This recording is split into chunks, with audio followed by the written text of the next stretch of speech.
थी पर्यावरण अध्ययन। पर्यावरण अध्ययन में मुझे बिल्कुल छोटे बच्चों से बात करनी थी। प्राकृतिक पर्यावरण और कृत्रिम पर्यावरण।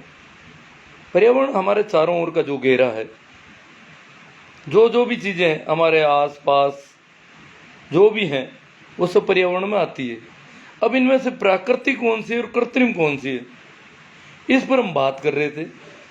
बात करते करते बात चली, एक एक चीज़ क्लास में रहती है।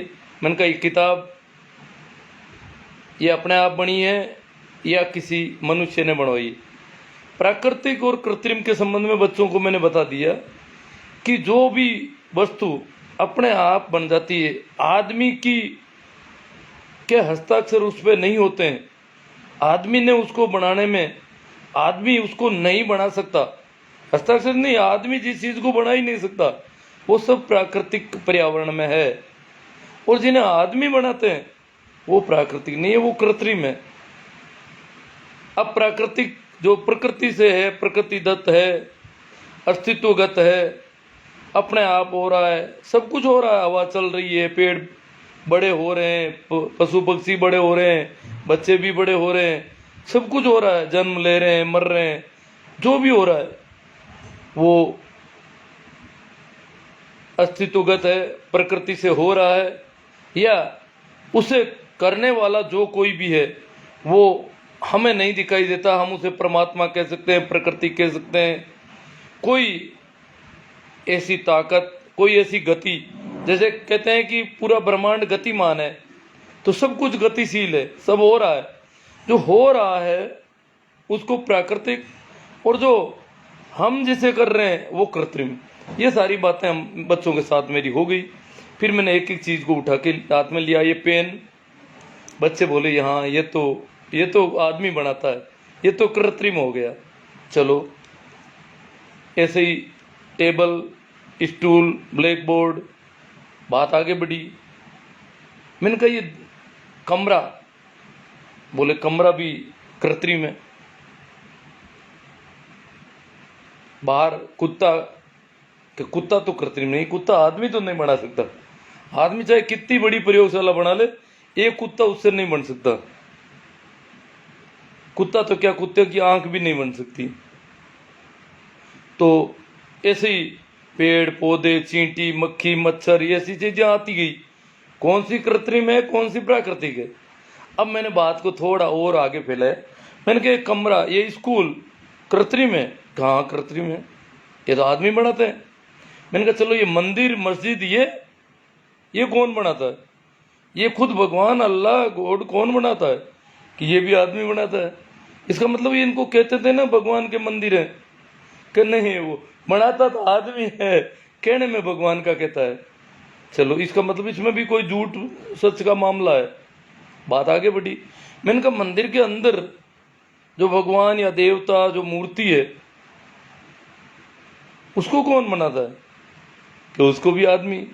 मैंने कहा ये आपको किसने बनाया। बच्चों से मैंने पूछा आप प्राकृतिक हैं क्या कृत्रिम।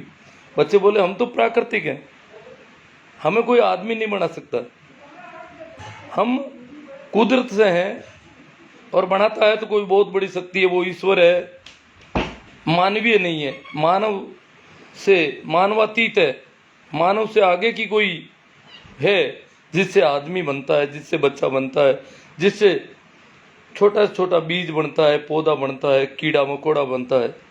आदमी इसे नहीं बना सकता। चलो तो वो मूर्ति, देवता को कौन बनाता है, बोले देवता को भी आदमी बनाता है। इसका मतलब आप बाहरी हो देवता से। आपको तो भगवान खुद बनाता है, ईश्वर बनाता है, अल्लाह बनाता है, या प्रकृति बनाती है। आदमी आपको नहीं बना सकता। आप ज्यादा महत्वपूर्ण हो। और जो मूर्ति, उसको कोई आदमी तो बनाता है बेचारा, और अपने आप बनने वाली स्थिति उसमें है नहीं। आप में तो ऐसी चमकदार आंखें, रंग बिरंगी सब कुछ दिखता है, कूदते हो, फांदते हो, उछलते हो, नाचते हो, गाते हो। क्या वो मूर्ति भी ऐसा कुछ कर सकती है। परंतु आदमी की बनाई हुई वस्तु की औकात क्या होगी आखिर। आदमी की बनाई हुई वस्तु की औकात छोटी होती है, इसका मतलब ये देवता जो बनाए हुए हैं वो थोड़े छोटे हो गए, वो प्राकृतिक नहीं है। इस प्रकार से हमारी बात चल रही थी। तो बच्चों ने कहा कि आप तो इसका मतलब देवताओं को नहीं मानते हो। मैंने कहा ऐसा कैसे हो गया, मैं मानता हूं, क्यों नहीं मानता हूं।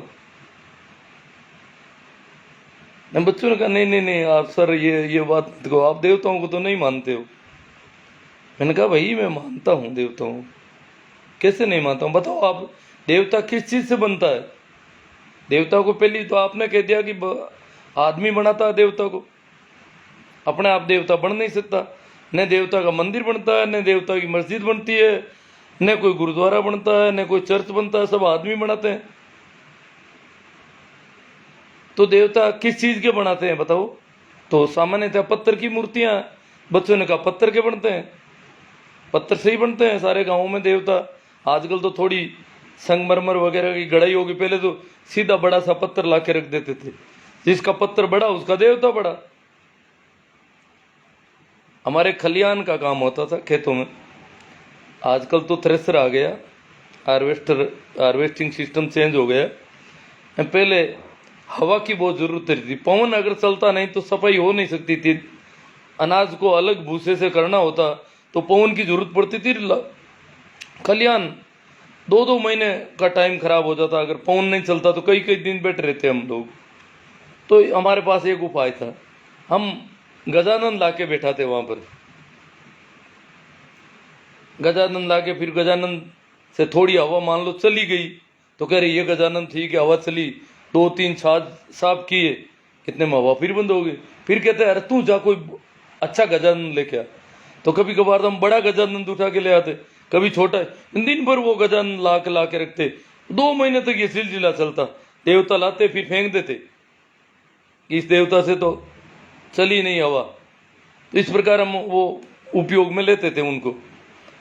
तो मैंने कहा भाई ये तो पत्थर से बनते हैं, और पत्थर को मैं मानता हूं, क्योंकि मैंने जब घर बनाया तो मैं पत्थरों की ट्रोलियां भर के लाया था और लाके रख दी। और कारीगर जब उन्हें फोड़ने लगा तो मैंने कहा यार देवता है ये, इसी से तो देवता बनते हैं, अब ज्यादा चोट मत लगाना, देवता को ज्यादा चोट मत दे देना। तो वो छांगने लगा, तोड़ने लगा। खैर उसने कैसे भी हो तोड़ा, छांगा, छोटे जो टुकड़े हुए उनको भी जगह दी दीवार में, बड़े वालों को दी, छोटे वालों को बीच, सारे देवताओं से दीवारें बना दी और मकान बन गया। मैंने कहा मेरे पूरे मकान में देवता काम आ रहे हैं, चारों ओर देवता ही देवता भरे हुए हैं। स्कूल में थोड़ा प्लास्टर टूटा हुआ, मैंने कहा देखो वो तो 4-5 देवता दिखाई दे रहे हैं सीधे, प्लास्टर जहां से टूट गया था वहां दिखाई दे रहे थे, देख लो ये नहीं है क्या। क्या नहीं ये तो देवता नहीं है। फिर जो देवता है वो क्या है, वो भी तो पत्थर ही बेचारा। यूं करके बात बढ़ी। फिर अपन आते हैं जो समझदार लोग हैं उनके लिए। बच्चों के साथ भी मैंने थोड़ी समझदारी की कोशिश की। कैसे की, मैंने कहा भाई देवताओं को मानने का जहां तक सवाल है, मैं सबसे ज्यादा मानता हूं। देवताओं को वही मानता है जो कभी मंदिर जाता नहीं, कभी मस्जिद जाता नहीं, कभी चर्च जाता नहीं। वो मानता है जैसा देवता करते हैं वो उसे मंजूर है, वो पूरी तरह से समर्पित है।